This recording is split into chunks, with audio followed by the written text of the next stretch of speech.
Arguably, one of the most rewarding aspects of teaching anything is that every time you teach something, you also get to learn at the same time. You get to see how people interpret the ideas, how they apply them, but also you get to see the nuances in the ideas themselves and get a greater sense of clarity and specificity about the whole concept that you're trying to convey to the world in the first place. Let me give you a real world example that happened to me just recently, in fact, yesterday. Um, Chapter 4 of the Framemaking sale is all about the fact that your customers are overloaded with information. And one of the things we found in the research is that it really means you have to think about an information strategy, because if customers are already overwhelmed with too much information and you provide them even more, it just actually exacerbates the problem and undermines their self-confidence rather than building it.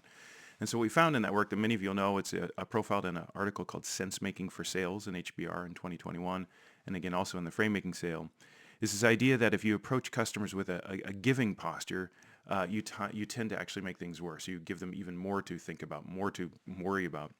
But the one that I really want to focus on is what we call the expert posture. And this expert posture was, and it's really surprising, is the whole idea is if you approach customers with this idea of, rather than giving them even more information to consider, you give them a course of action. I've been doing this for 30 years, and here's what I think you should do. Or I've been doing this for a long time, and here's what I would recommend. The thing about this expert posture that is so interesting is that it actually doesn't build customer self-confidence. It actually undermines it. And so one of the things we ultimately talk about, of course, is that the third way is this idea of sense making, which is just an example of frame making, approaching customers with this approach of there's a lot of information out there. Let me just see if I can help you make sense of it. Okay, so there's the underlying idea, and that's the concept we were teaching and working with yesterday with a group of sales leaders and sales professionals. The thing that got really interesting was as we were talking about this expert posture, this I've been doing this for 30 years and here's what I would recommend, or I've been doing this for a long time, here's what I think you should do. Um, in conveying this idea that ironically or surprisingly, that sort of posture undermines customer self-confidence, because in many ways it's actually designed to boost customers' confidence in you rather than boost customers' confidence themselves, which, as we know, in frame making is the single biggest driver of a high quality deal.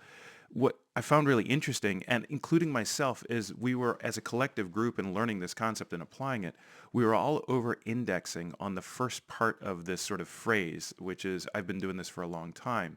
And the ironic part is I had just told the group in about 3 other places in the keynote and the workshops we were doing that I had been doing what I had been doing for a long time. And they were kind of holding me accountable for like, didn't you just say we shouldn't say that? And then they would use examples, saying, I've been doing this for a long time and what I think, and then they'd stop and say, oh no, I'm not supposed to say that. And it became sort of this rote exercise of like, those are bad words and you should never tell anyone how long you've been doing this. And ultimately, it started to ring sort of hollow to me. It's like, I don't think that's the point, but I'm having a hard time articulating why it's the point. And it was the flight home and this morning and, like I think I dreamt about it. I don't know. But the thing that occurred to me is it's not how long you've been doing this and whether you tell somebody you've been doing it for a long time or not that matters. It's what you say next and how you articulate what you say next that matters. The problem isn't, I've been doing this for 30 years. It's rather, I've been doing this for 30 years and here's what I would recommend.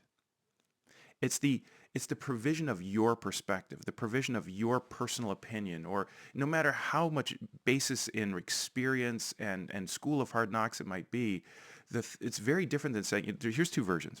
I've been doing this for 30 years, here's what I would recommend, versus I've been doing this for 30 years, and I've seen a lot of different ways this can go right or wrong. And one of the things I've learned along the way that's really interesting to me is that a number of companies have really seen it go south like this, which has kind of surprised me.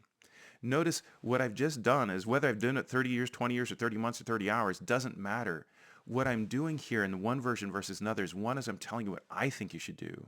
And the other version, I'm sharing with you my experience of what others have done. And this goes back to this idea we talked about before, which is this idea of being an expert versus being a connector. And the fact that you have long-term experience of being a connector, which enriches your connector repertoire, gives you more exposure to other people with other perspectives. I think that actually can be very, very powerful and might be something you want to lean into, but it's how you articulate the value of that experience. The value of the experience is not that it made you smarter, therefore you can convey your idea. The value is that all that experience gave you exposure to the learning of others, and so that you are ultimately then a connector. As we like to say, your ultimate value isn't your expertise. Your ultimate value is your access. It's your access to other perspectives, very similar to the customer. What your customer wants to know is not what you think.